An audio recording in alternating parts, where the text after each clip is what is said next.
There's not a thing that I would change, 'cause you're amazing, just the way you are. Hey, hey. When you smile, the whole world stops and stares for a while, 'cause you're amazing, just the way you are. The way you are.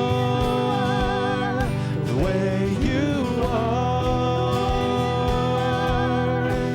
You're amazing, just the way you are. Yeah.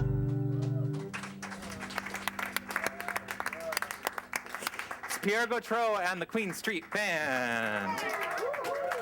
Love these guys. How is everyone today? Good morning. Good morning. Welcome to the Center for Spiritual Living, Toronto. I was about to say I'm your host, Jonathan Zenz.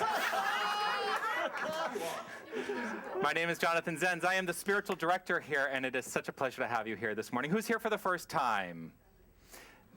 Thank you for being here. Welcome, welcome. Thank you for being here. It's a joy to have you bring your consciousness to share with us today. And there are a couple of things I want to let you know about. First of all, classes are going to get started again. Tomorrow, I start my next 16 weeks of mental muscle online. I think Pat was going around and talking about this and handing out postcards. Please check this out. It's a fantastic opportunity for you to change the habitual beliefs that are operating in your life that maybe you don't want to be operating in your life anymore.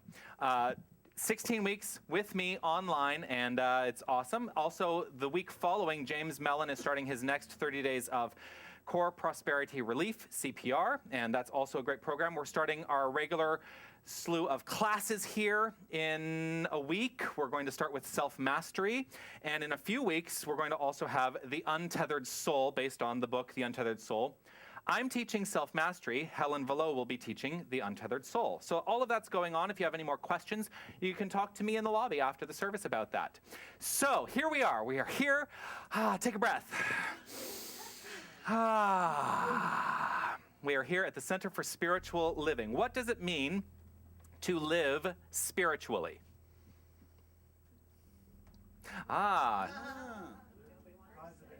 What does it mean? Positive living, happiness, joy, fulfillment. That's what I think about when I think about living spiritually. Abundance. What else does spiritual living mean to you? Awareness of everything. Sharoz. In the moment.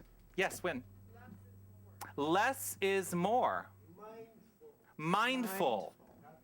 Happiness. No boundaries. Living with intention. Living with intention.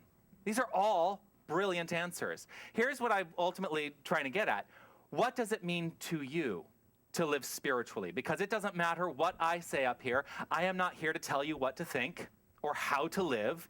That's your job. What I'm here to say is that your life unfolds based on what you're thinking and what you're believing. That's what we teach here. And so if you think that your life is a life of happiness, then your life is a life of happiness. If you think the opposite, then your life is the opposite. So we celebrate this it feels like, I don't know, it feels quiet in here to me today. Does it feel quiet to you today? Yeah, it sure does. All right. I don't know, it's just We're easing out of summer. We are easing out of summer. Can you believe that this is the final weekend in August? Crazy. So I want to let you know that we are here to teach one thing. Well, two things. God is all there is, and the universe operates based on a law of cause and effect. That's all we teach. How you make that work for you in your life is up to you. So one of the ways that we celebrate this every Sunday is by reading together. Actually, let's read on the front of our books this statement by Dr. Ernest Holmes, who is the founder of the Science of Mind. He wrote The Science of Mind and is the founder of what we call religious science, which then makes people go, religious and science? How does that work together? Don't stress about the words. It's all about what you're thinking. So let's read this together.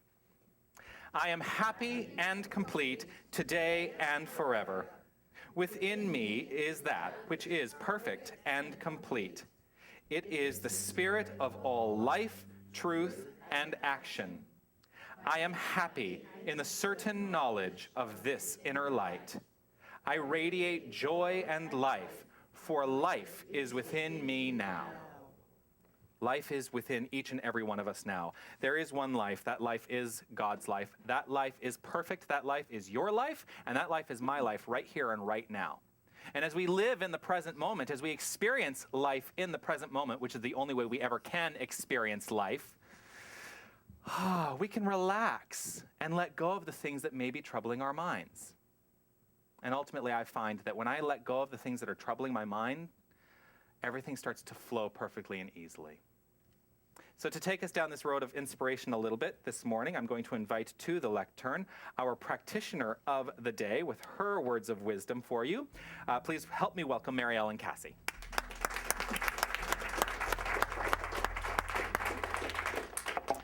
Well, good morning, and to all the newcomers and to those online.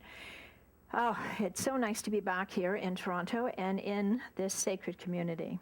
And you are my sacred prayer partners. If you have never been told that, that is how I view each and every one of you. So today's reading comes from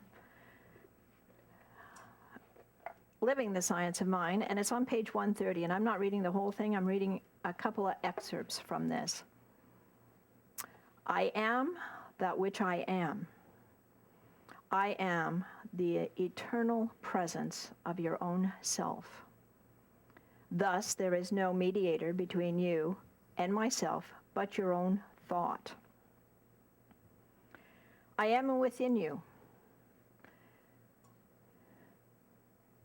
is the only presence there is. I create innumerable centers of my consciousness, personified as people, and yet I am the thread of a unity running through all, binding all back to myself. I am perfect oneness. All of me exists everywhere. Do not look for masters outside of me or mediators between yourself and myself. Be still and know that you are the one with me, and my being in you is your life.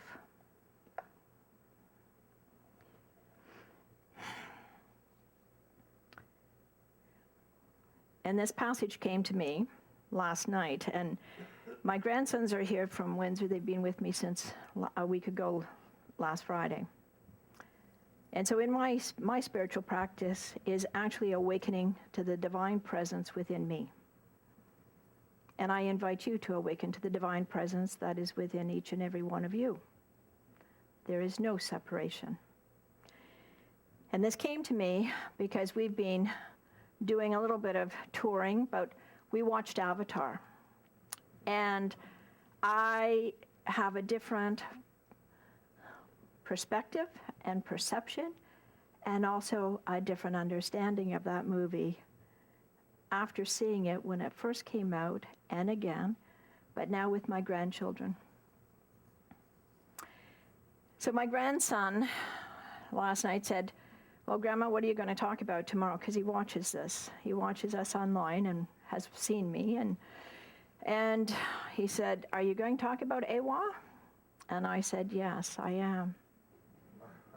And so I was led to this reading last night. God is the impersonal self. Because we don't see God, we experience God. So as Jake was introduced and stood under the tree and had that presence of Awa, he went to that tree to ask for help, for assistance, for an interruption as they were coming to attack the people. And his friend tapped him lightly on the left shoulder and said, Jake, Awa does not choose sides. God does not choose sides. God is not separate. God is oneness. I have a whole different flavor of that movie. And we only watched it because my other young grandson downstairs, who will be 7 this Friday, said he likes science fiction. I said, you got to be kidding. It's like out of the mouth of babes, I swear. There's no accidents. But what his friend said in the forest as these things were falling, and as he was embracing and talking to this universal mind, which we call God, Spirit, oneness, wholeness, it is here for balance. This is the divine order of the universe. It's not magic, it is. So where God is, I am. Where I am, God is. And they do something very beautiful in that movie. And I would like you, most of you have someone near you, I would like you to look at each other and say these words: I see you.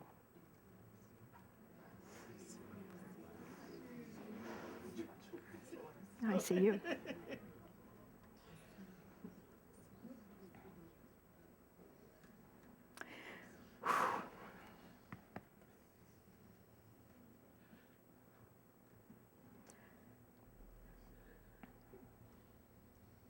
A tree does not flourish when its roots are destroyed.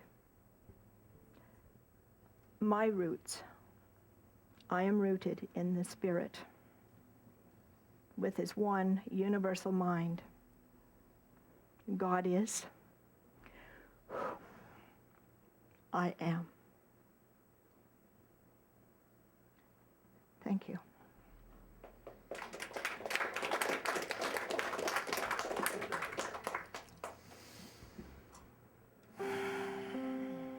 So just take a breath with this idea that Mary Ellen has brought to us today. I see you. I love this movie, by the way. And I think you and I have a similar understanding, because many people see that movie as a movie about war, and I actually see it as a movie about peace.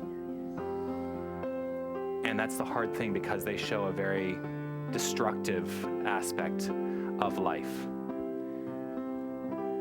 But the message of the movie, and the message that we teach, is that as we look upon our fellow men, women, to really recognize and know, I see you, the truth of you, the core of you, the you of you. And so today we're going to share in that by singing together The Face of God, which is on page 2. The words are very simple. So we'll sing it through a couple times. Mary Ellen will do a treatment, a prayer in the middle of it as well. But take a look at the people around you and recognize that in every face, as you have this concept of I see you, what you see is the face of God. So just take a look.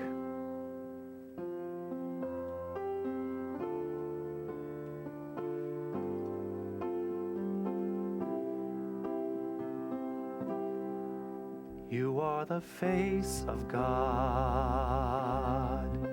I hold you in my heart. You are a part of me.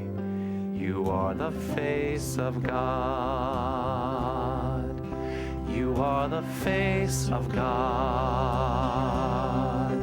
I hold you in my heart.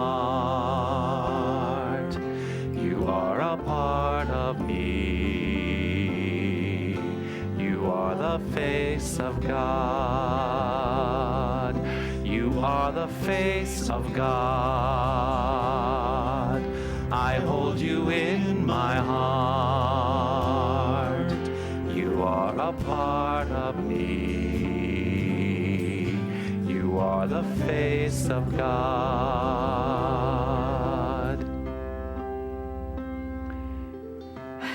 Right here, right now, I declare and I know for certain, absolute certainty, that there is one life.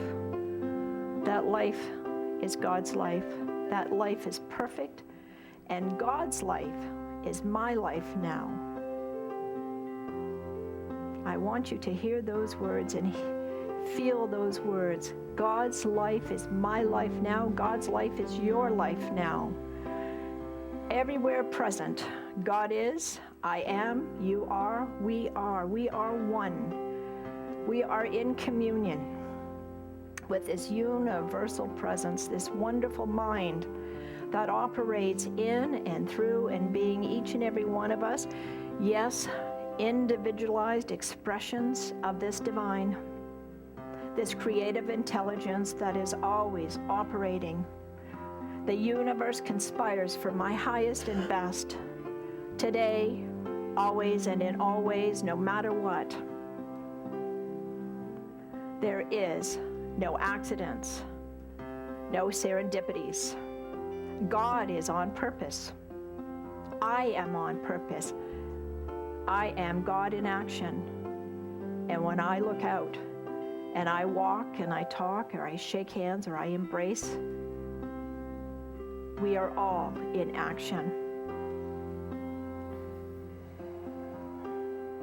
I allow this spirit to flow and course through my body. And I say yes, yes, and yes. And I say, get out of the way if there's doubts and fears, and I replace this with the knowingness, the all-knowingness. Because the Almighty God dwells within me and dwells within you. I do not have to guess for a thing. It is here, it is alive, it is vibrant, it is pulsating at a speed I can't even explain or understand, but I experience God in every breath I take and every step I take. I am in this healing presence. I live a life of abundance, and I declare that I am wealth, and I am health, and I am vibrant. I am creative. I am courageous. And I live in this imagination. As Avatar led me to this understanding of allowing and acceptance, I invite all of you and myself to drink this in about my acceptance of this intelligence that is here, this invisible and visible, in the wall, in the bees, in the flies, in the ants. There is intelligence everywhere. In the ground that I walk on, that I call Mother Earth, and looking to the sky, up Father Sky, I am guided and directed in an orderly fashion, and I align myself in this truth. I am grateful for these teachings, and I'm most grateful for each and every one of you. Online, at home, people that will watch later, we are here, we are one, and this sacred community and this music that continues to flow and nourish us. May these words cradle you, embrace you. I release this spoken word, not as just my word, but as God's word flowing through me. It is finished in divine order. This healing prayer is done. I release and I let it go. And together we say, and so it is. So it is. So I'm going to show you the sign language. And if you'd like to learn it, it's very simple. It goes like this. You are the face of God. I hold you in my heart. You are a part of me. You are the face of God. You are the face of God. I hold you in my heart. You are a part of me. You are the face of God. Now I'm going to invite all of you to stand up. Allow the energy of this song to take over. Let's sign it together and sing it together. Here we go. You are the face of God. I hold you in my heart. You are a part of me. You are the face of God. Just the sign. You are.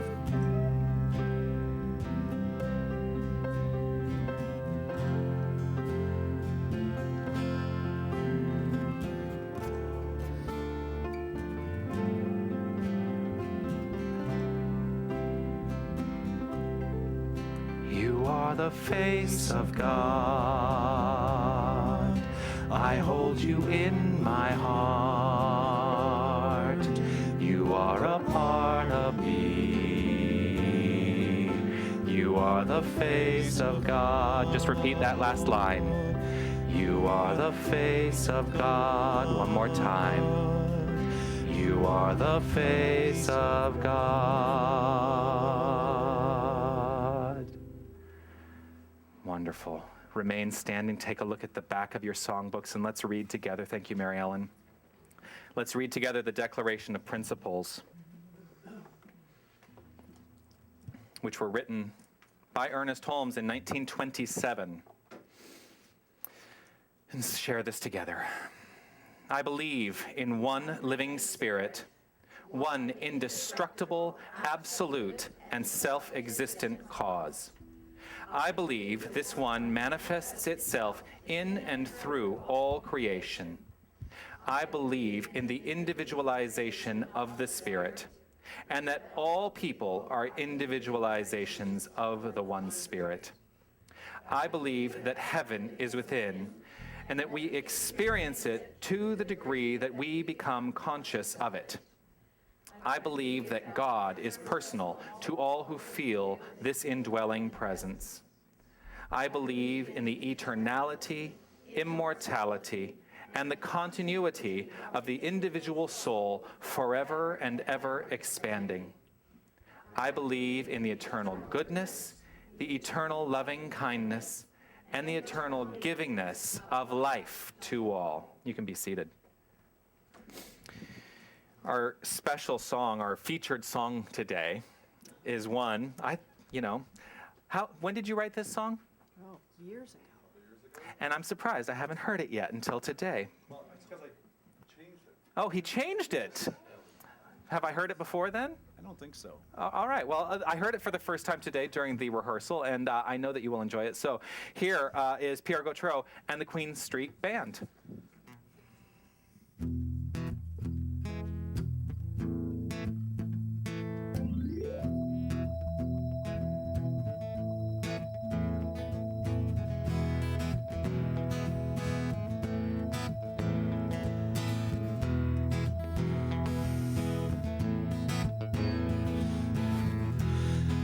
I wanna feel the sun on my face, the touch from my lover. No need to run for cover, it leaves me in a state of grace. I wanna feel the warmth on my skin, lights from the the skies make me close my eyes and realize the light has seeped through my skin and resides deep within.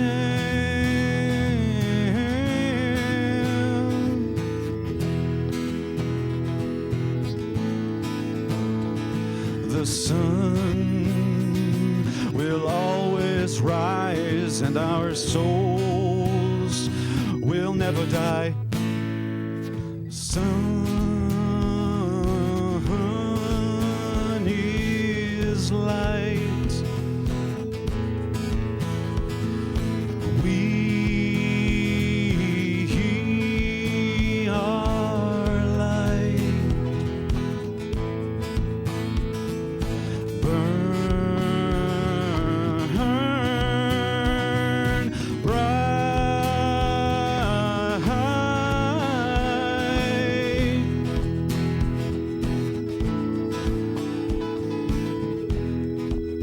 With the torch of your inner fire, explore all the chambers till you're just left with embers to find your true heart's desire. Return your passion from the night, release it with love to the conscious flight, and trust that everything will be alright. Your dream is the seed, your light is what it needs to grow.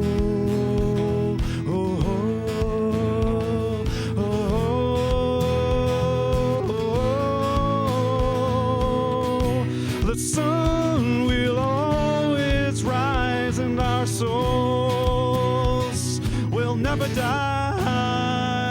Sun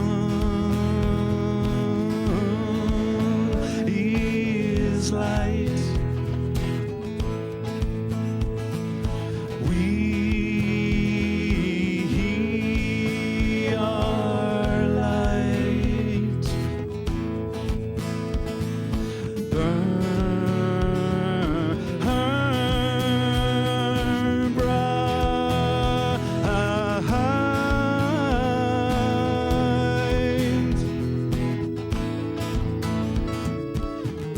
Take the stage and find your light.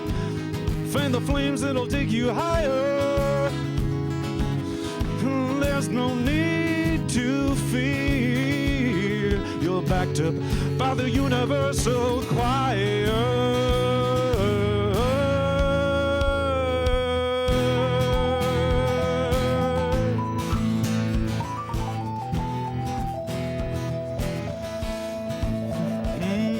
Sun is light. We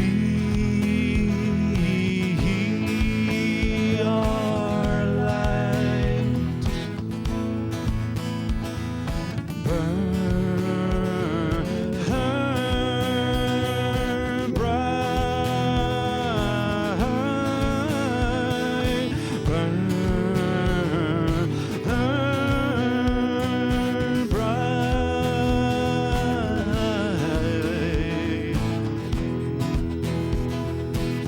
Okay. Burn, burn, burn, burn, burn, burn, burn bright. Sing along, people. Burn, burn, burn, burn, burn, burn, burn bright. Burn, burn, burn, burn, burn, burn, burn bright.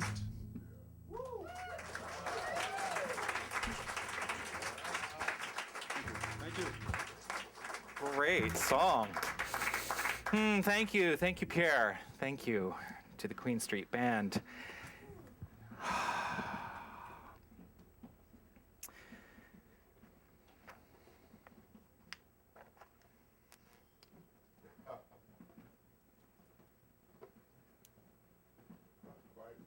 It's quiet. I'm letting you reflect for a moment. It is. It is. So are you burning bright? Are you burning bright? Today, I've got so much going on. I always come in here, I know kind of what I want to talk about, and does it end up being what I end up talking about? Most of the time, yes. Sometimes, no. Today, though, it's so interesting that you brought up that movie, because now it's really in my head, and I haven't seen it since the last time. I never saw it on video. I only saw it in the theater. I saw it a couple times in the theater, but it's really now there. It's very present for me now. How many of you have seen Avatar? Okay, because if you haven't seen Avatar, then what we were talking about will make absolutely no sense. No, it's fine. It's totally fine, because what you talked about and what today is all about is very well, for me, very well illustrated within the context of that story. And there's a thing that's been happening recently, because there's another movie that's out. I really wasn't, again, Brian, where are you? I really wasn't planning on talking about this. Brian loves it when I go off on tangents. There's another movie that's come out recently, The Butler, which I have not seen yet. Don't tell me anything about it. But I've heard it's a very, very good film. And there's been this thing going on the ministers' listserv about this movie. And some ministers who are loving it and saying it stands for what we stand for, and then other ministers who are saying it's not, it doesn't, that anyway, I don't want to get into a whole, because having not seen it, I can't really speak to the film, but I am planning on seeing it this week. Tony, we need to go see that this week. Tony's my movie buddy. We always go to movies together. But the thing that is happening on that is that one of the things that got brought up in the minister's listserv is when you look at movies, when you look at information that is brought to you in specific forms of art, and especially with The Butler, which is presented as a historical piece of work, a historical drama, although a lot of it has been fictionalized, you have to look at it as though the story is being told in parable. So Avatar is a parable. The Butler is a parable. And today I'm really feeling struck with parables. Do you know the difference between a fable and a parable? No. A fable is a story with a moral, but it's told using animals. A parable is a story with a moral told using human beings.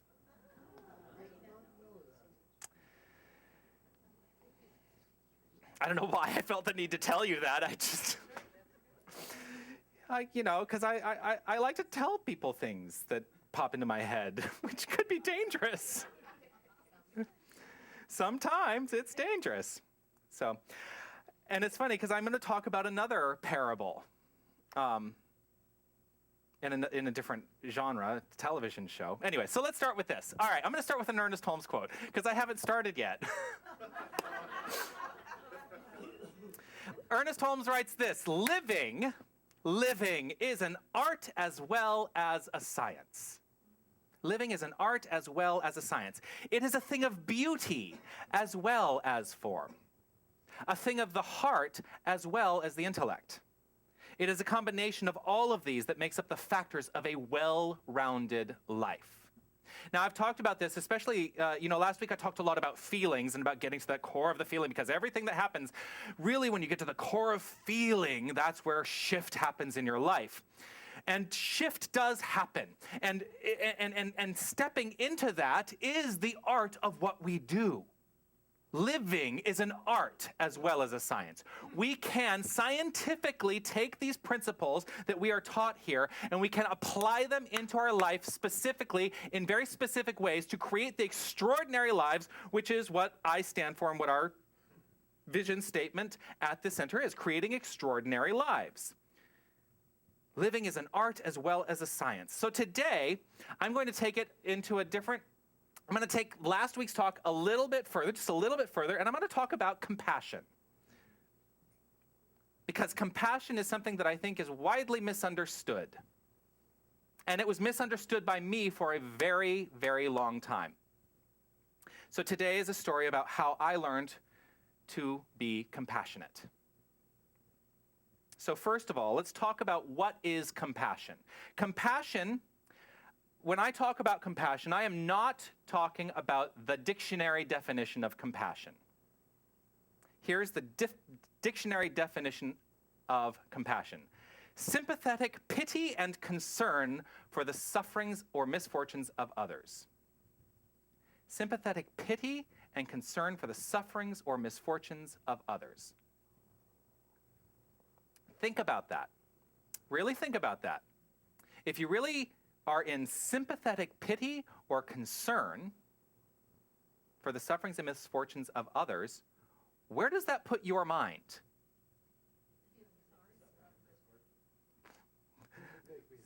It's suffering. And do you know the root of the word? Do you know what compassion means?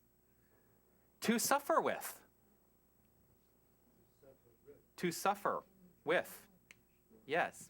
As in the passion of the Christ. The passion of the Christ is not about the exquisite, exciting, passionate life that Christ was living. It is about the suffering of the Christ. Now, we're not going to go down that whole road of talking about, Jesus at this point. Come talk to me on Easter, and we'll talk about the passion of the Christ at that point. But the root of the word to suffer with is what compassion means, to suffer with. So, are we going to align ourselves with that particular conceit? No, we're not going to align ourselves. What good does it do? What good does that do for our lives? It does no good for us, because here's what happens. We fall into the hole with the person with whom we are sympathizing, and are we able to get out? No. Misery loves company. It's so true. All right, so the parable that I'm going to now move us into, moving away from avatars, I'm going to talk about one of my favorite, I was going to say parabolic shows. I'm a huge fan, first of all, of Aaron Sorkin. And I think one of the best shows that has ever been on television is The West Wing. And there was an event that in the second, and I can tell you pretty much every episode that ever happened in that show for all 7 seasons, I can basically tell you all about it. In the second season, their sort of holiday episode titled Noel, the deputy chief of staff to the President of the United States was suffering post-traumatic stress disorder because he had been shot when there was an assassination attempt on the president.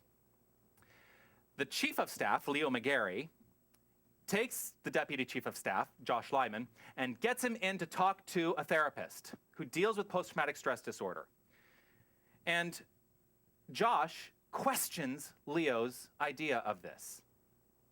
And this is how Leo responds. Leo says this guy's walking down the street when he falls into a hole. The walls are so steep he can't get out. A doctor passes by and the guy shouts up, "Hey, you there, can you help me out?" The doctor writes a prescription, throws it down in the hole, and moves on. Then a priest comes along and the guy shouts up, "Father, I'm down in this hole, can you help me out?" The priest writes out a prayer, throws it down in the hole, and moves on. Then a friend walks by. "Hey, Joe, it's me, can you help me out?" And the friend, Joe, jumps in the hole. Our guy says, "Are you stupid? Now we're both down here." The friend says, "Yeah, but I've been down here before and I know the way out." So here's how I'm going to preface the rest of this talk. If you do not know how to get out of the hole, don't jump in. We all want to experience and feel compassion for our fellow man and women.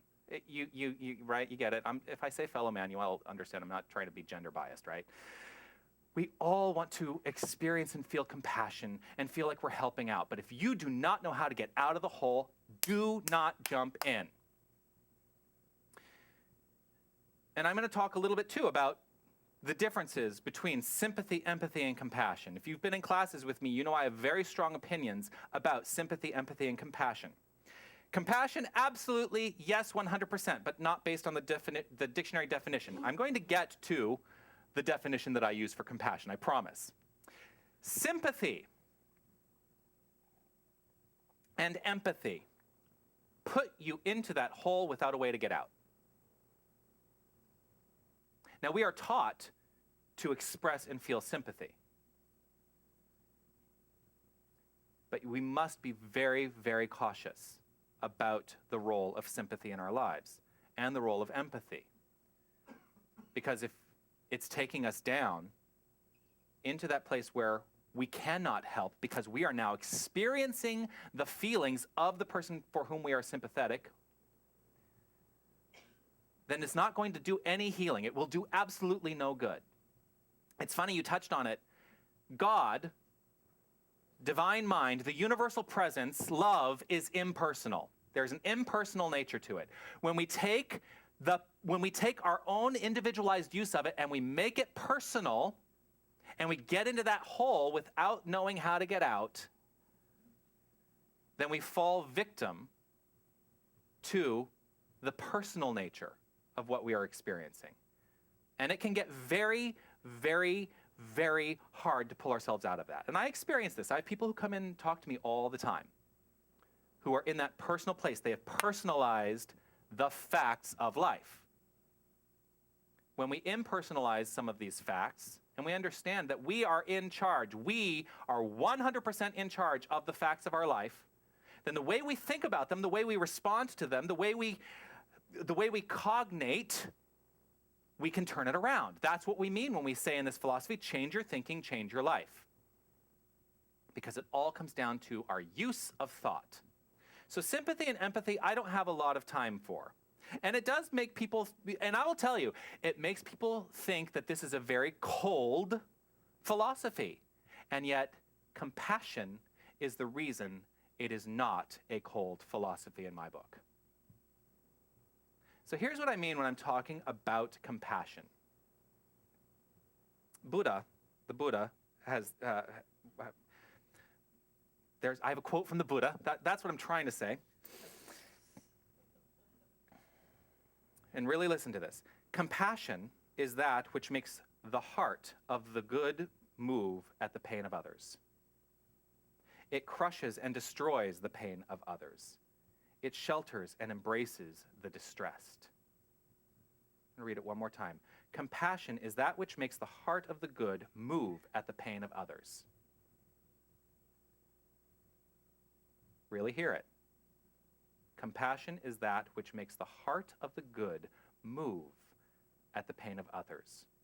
It crushes and destroys the pain of others. It shelters and embraces the distressed. So here's how I define compassion. Compassion is unconditional love. It is unconditional love, but here's the important aspect of it for me. It is unconditional love that leads to action. Because we can sit here and feel love. Oh, and I love the world, and I love you, and I love seeing your beautiful faces. But if it is not leading us to action so that we can crush and destroy the pain of others, doesn't matter. But the movement is the understanding of how to get out of the hole. So, when did I learn to be compassionate? I learned to be compassionate in the summer of 1992, which was when I was really first introduced to the Buddhist philosophy.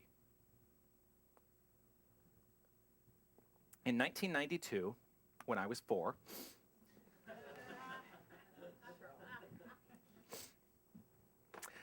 I spent a summer in southwest Colorado, living in a tent for 3 months. I was working on an archaeological dig, and I was living there full time, and I had a friend who was basically in charge of this aspect of the archaeological dig, who was living there full time with me. We were basically the guardians of the site. So the archaeologists would get bussed in every day, and they would come in and they would do their digging, and then they would get bussed out, and it was just me and my friend Roger. I'm like, I wanted to call him Doug. I'm like, it's not Doug. And my friend Roger, the two of us living on the site full time for 3 months, living in tents, and it was really a time of great self-reflection for me. My friend Roger is a Dharma teacher, basically a minister in Buddhism. And he gave me a lot to think about that summer. Because first of all, what was going on for me is that I was in the process of actually allowing myself to go into that hole not knowing how to get out, because I was suffering at that point, and he got into that hole with me and showed me the way out. Because at that point, I had only been out of the closet for a year. I had gone through an entire experience of, well, I say I was only out of the closet for a year. I was out of the closet to out to my family for a year, but out to like the world in general. I had started coming out years before that, but that's neither here nor there. So I was experiencing a life that I didn't understand, because in coming out of the closet, I thought I knew what it was to be a gay man. And I was so wrong. Because what I misunderstood was this: there is no reason for me to suffer in life. There is no reason for me to think I have to live a stereotype in life, because for me, living that stereotype was the suffering element. When I came to come to a deeper understanding of who I am, which is when I really first started coming to a spiritual sensibility, that was starting to learn how to have compassion in my life, where I didn't have to fit the paradigm, and I could understand and see the face of God in an unconditionally loving way in every person that I experienced. It was the first time in my life I had tried meditation, and I was in meditation, and I would go and I would sit and I would meditate out there in the wilderness for hours. So I was, through that experience, able to learn compassion from my friend who showed me compassion. He got in the hole with me, and he led me out because he knew the way out. And I had dug that hole myself. It's so funny, the story talks about he jumps in a hole. I had dug the hole myself. How many of us have dug our own holes, and now we're down in our hole and we don't know how to get out? I'm sure we've all had that experience. Well, maybe not you. Don't get in the hole, and don't dig yourself a hole. Never. Never. Not yet. Never.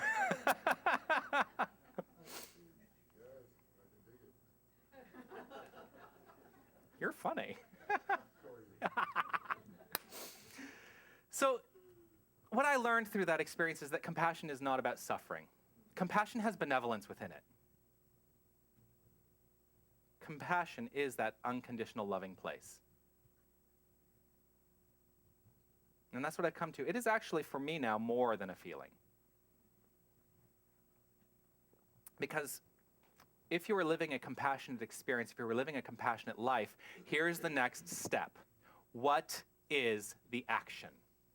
What is the action you will take in your life? Because as Buddha says, compassion is that which makes the heart of the good move at the pain of others. When he says move, he's talking about taking action in life. How do you now live a compassionate life? Recognizing, and here's the whole message, recognizing the face of God in every single person you encounter. And that is why, there's one mind, I see you. I see you, and really understanding the I see you. That's compassionate living. Not allowing any other option to come into play. I see you. When I look on the faces of every single person here, all I see now are the faces of the divine. And the divine is infinite. And so as we experience infinite life, we can experience God's great gift. And I will talk about God right now in the third person like it is something out there. we experience God's great gift, which is the self-givingness of spirit. It is love. When we look in each other's faces, really look with a compassionate eye, see people in love unconditionally. So when we are in compassion, when we are in that place of feeling, recognizing that we now know through the tools that we have learned through spiritual practice how to bring ourselves out of that hole, we then have the capacity to help others. That's what becoming a practitioner is all about. That's what becoming a minister is all about. Practitioner and minister are not titles to be worn as nouns. We are practitioners and ministers in that those are verbs. It is a way of life. And I will tell each and every one of you, whether you know it or not, you are all practitioners of this philosophy. Whether you have a piece of paper that says you're a licensed practitioner or not, if you are embodying the principles of love and light and life actively in your life, then you are a practitioner of this philosophy. If you are taking your mind and being becoming totally aware of what is happening in your mind, if you are in the process of developing a belief system that works for you, and it is a process, it is an infinite process. It never ends. There is no destination, but if you are active in the pursuit, then you are a practitioner of this philosophy. And it is the practitioners of this philosophy that are shifting this entire world.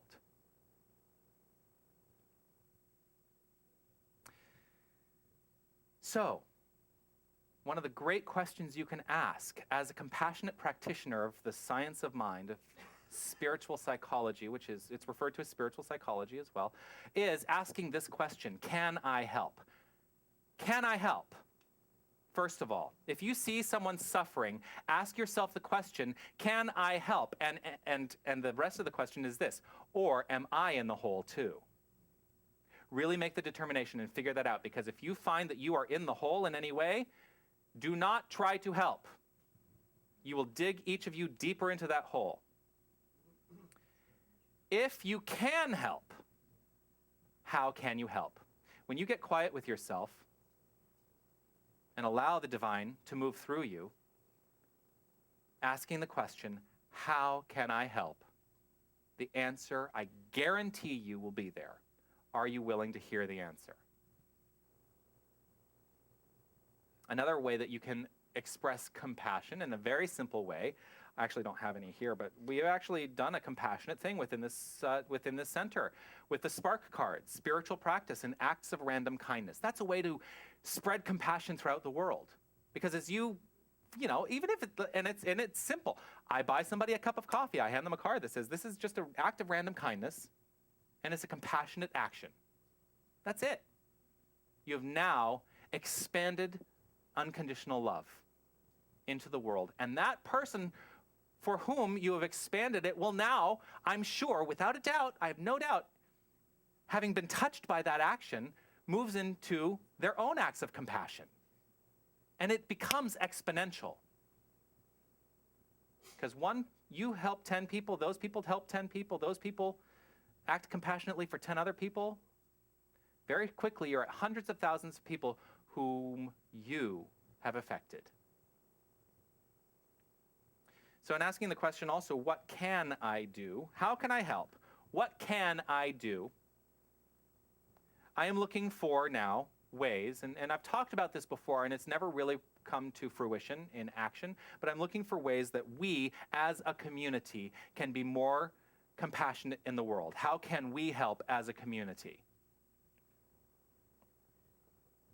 And I don't know what that looks like yet. And we do things. We did the toy drive at the holidays and for the Red Door shelter. But I'm looking for more. I don't want us to just come here and be a community that just comes and feels good together on a Sunday. I want us to be active in the world. Because that's really where this philosophy, that's where the rubber hits the road in this philosophy, is taking what you learn here and acting upon it in life. And so I'm looking for other ways of doing that as a community. And I'm willing to entertain any ideas that you may have. Not right in this moment. Talk to me after service. But I'm putting it out there because it is time that we step it up. We must step it up. Together, we are changing the world. That's the truth. Our very presence in this world is shifting the consciousness of this entire world. We are all on a pathway of evolution. As you come to a deeper place of understanding compassion, you are evolving. You cannot not evolve. We are no longer groping in the dark. We are no longer down in that hole, groping in the dark for something to hold on to. That's what we have committed ourselves to here within this place.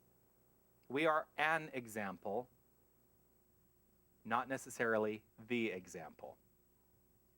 Because I want to be very clear about this too. Our way is not the only way.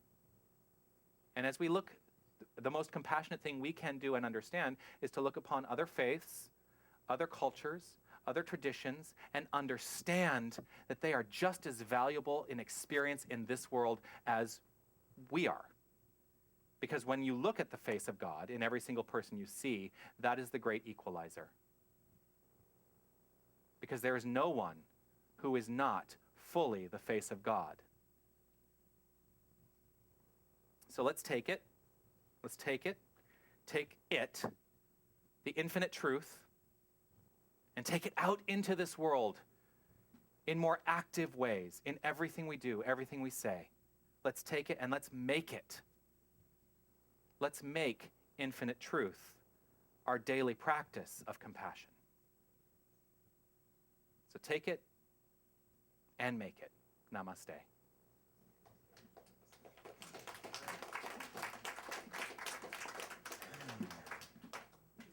Come running in.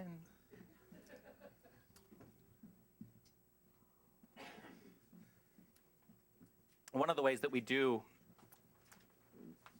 act in a compassionate manner within this philosophy is the act of givingness. And I know you know this. I mean, I've talked about this before, but I think it bears repeating that as we give today, this is obviously the point at which we engage in divine givingness and our offering to the center. The center gives back to this community as well. And we do it in charitable donations. We do it in understanding where our spiritual food comes from. And we tithe as a community. This center tithes 10% of everything that you give. 10% of that goes back out as a tithe to various places that are voted upon by the board. And we make decisions around how that works. So as you give today, know that part of your gift moves through this center to affect the world beyond this center. It's not just about this center.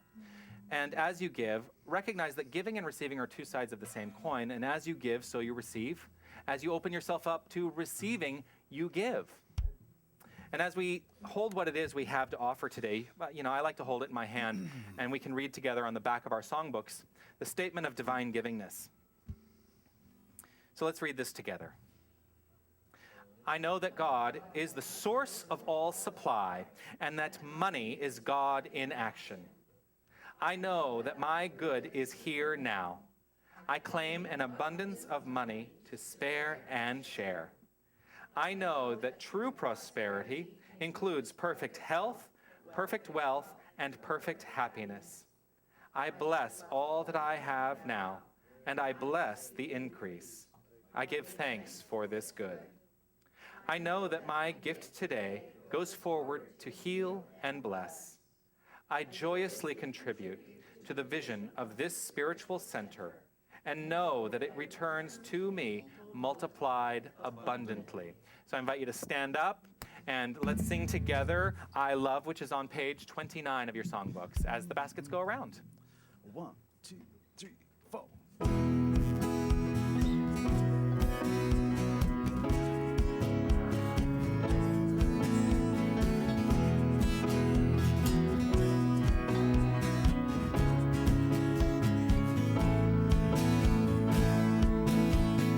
I live, I breathe, I give, I receive. I laugh, I love,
I will invite Mary Ellen to do a blessing over our offering.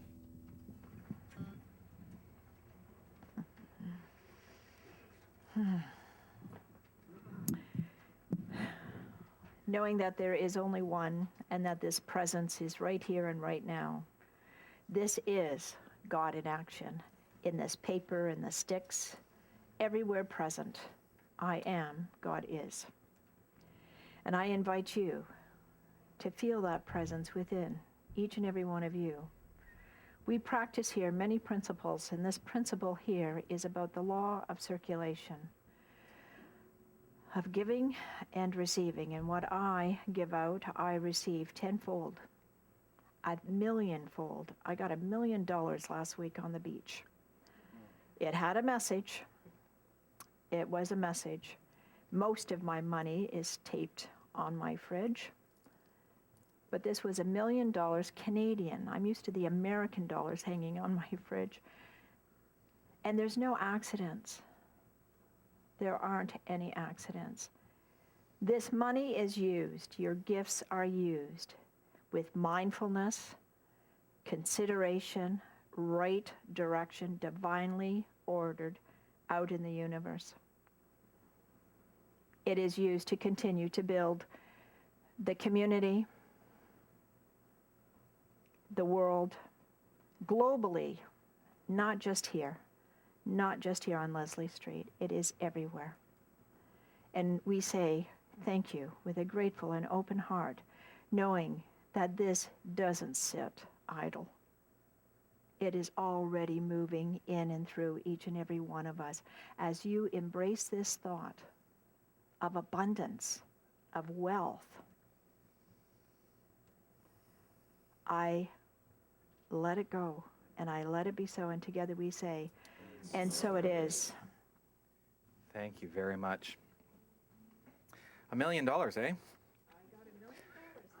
Brilliant. I'm looking forward to that tithe.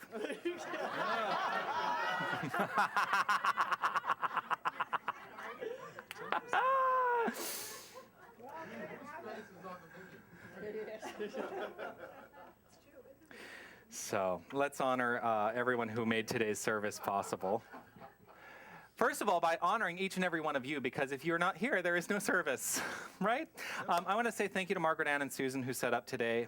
Also, our greeters today were Derek and Helen. In the bookstore, Pat. Board members who have now gone downstairs, Jim and Margaret Ann. In the sound booth, Carrie. Ensuring that we go out to the interwebs, Tony, on camera and our webcast. I want to thank downstairs with the kids, Helen and Charose today. Those dynamic kids, happy to have them. And I want to thank Pierre Gautreau and the band for your brilliance that you share with us, absolutely. I want to say thank you for your brilliant consciousness that you bring to us, Marielle and Cassie.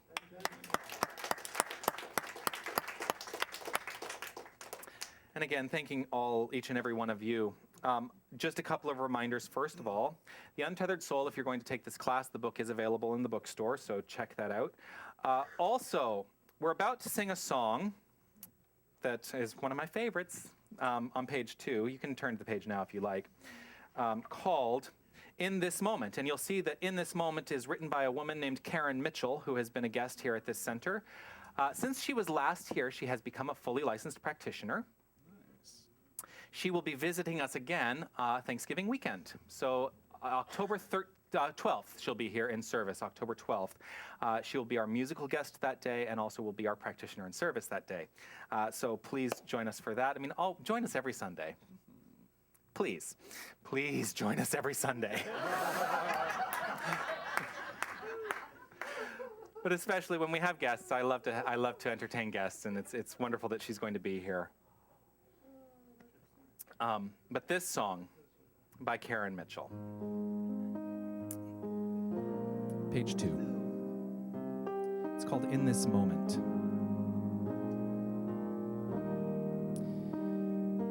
And this is a song about compassion. As we settle into this final, what we call the benediction. That's such a churchy word, you know. Benny. The Benny. We call it the Benny behind the scenes. As we settle into the Benny, look at the way it starts. When I forget that we are one, that's falling into the hole. Forgetting who you are is falling into the hole. And each and every one of us has the capacity to remember who we are and to help every single person we encounter remember who they are. And so as we take this moment, take a breath, and remember who you are.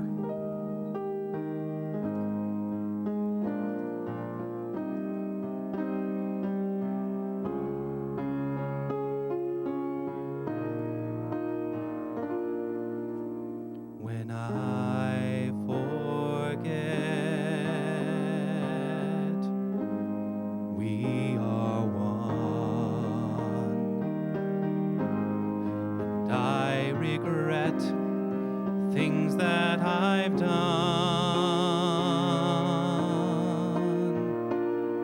I go within my heart and soul. I start again, knowing I'm whole.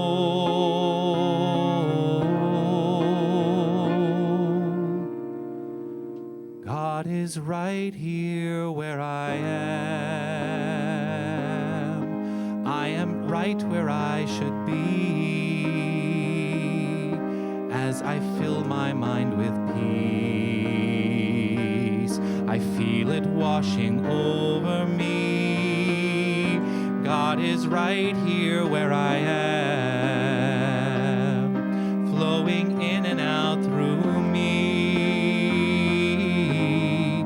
In this moment, I am free.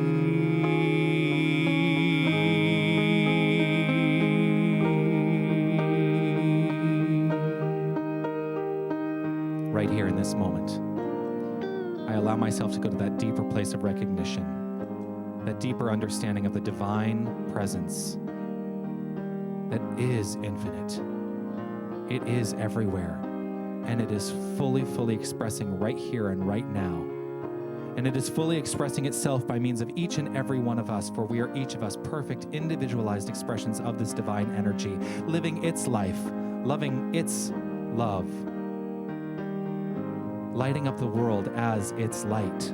There is no separation. We are all one. And I step into this understanding and know that with this understanding, the word I speak right here and right now is a word of power. And so I speak my word on behalf of every single person here, every single person watching online, every single person who ever will have this experience of this thing called service and celebration. I know for each and every one of us a divine life that is extraordinary. I step into a deeper expression of compassion, recognizing that compassion is that place of unconditional love that leads us, each of us, into action in our lives. I step into action, knowing that my actions are led from that divine source, the divine source of love, of light, and of life. And from this peaceful, beautiful place, in joy and harmony, I simply relax into it and allow it to be so, allowing my words to unfold easily and effortlessly, knowing there is nothing that needs to be done except simply to gratefully release this word to law. I allow it to be complete, stepping out of the way, releasing any attachment to outcome. I know it is done. And in gratitude, I say, yes, yes. It is so. I simply step aside and let it be so, as together we say, and so it is.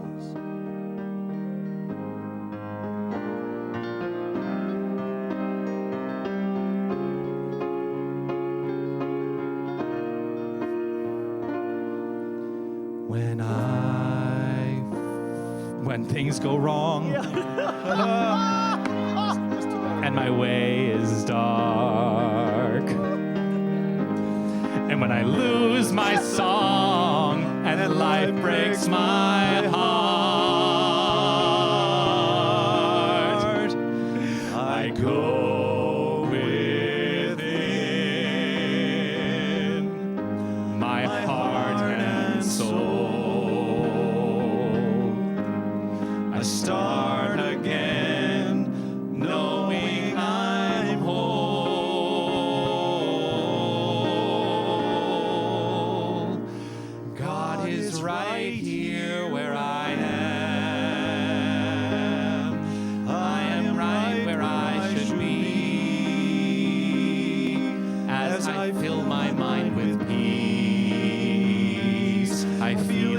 washing over me. God is right here where I am,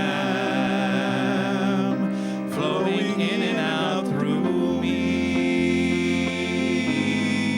In this moment, I am free.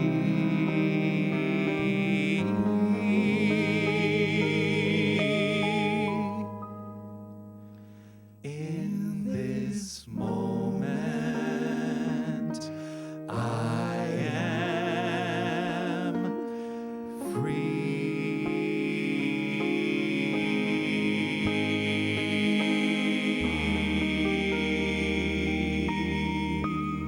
And so it is. I love to laugh. So let's take this energy up. We're going to take it out today with Lean on Me, which is on page 13. 1, 2, 3, 4.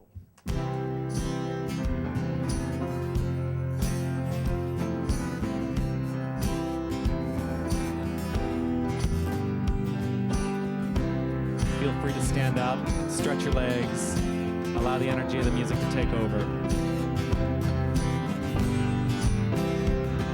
Sometimes in our lives, we all have pain, we all have sorrow, but if we are wise, we know that there's always tomorrow.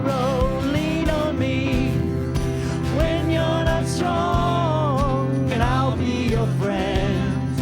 I'll help you carry on, for it won't be long till I'm gonna need somebody to lean on. Please swallow your pride.